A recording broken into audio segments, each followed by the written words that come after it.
Learning Japanese through example sentences. Part 5. この、その、どの。このリンゴはおいしいです。This apple is delicious. このリンゴはおいしいです。この車は速いです。This car is fast. この車は速いです。この帽子は私のです。This hat is mine. この帽子は私のです。その車は古いです。That car is old. その車は古いです。その傘は佐藤さんのです。That umbrella is Miss Sato's. その傘は佐藤さんのです。そのカバンは田中さんのです。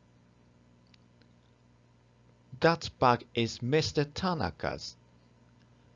そのカバンは田中さんのです。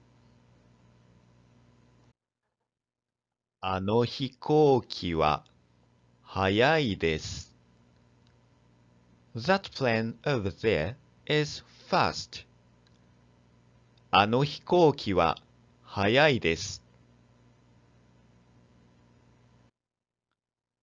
あの船は遅いです。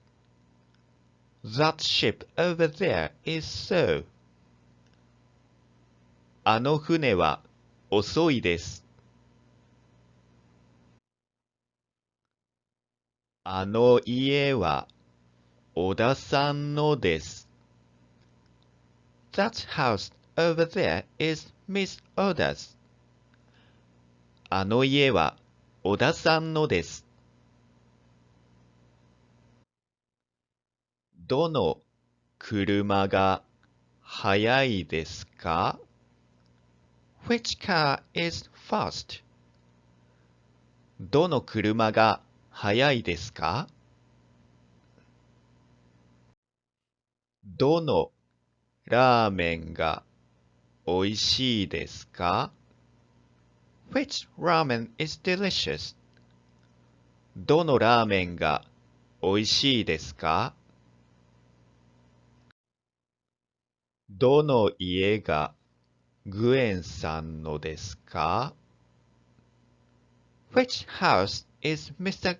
Nguyen's? どの家がグエンさんのですか？ Thank you for watching.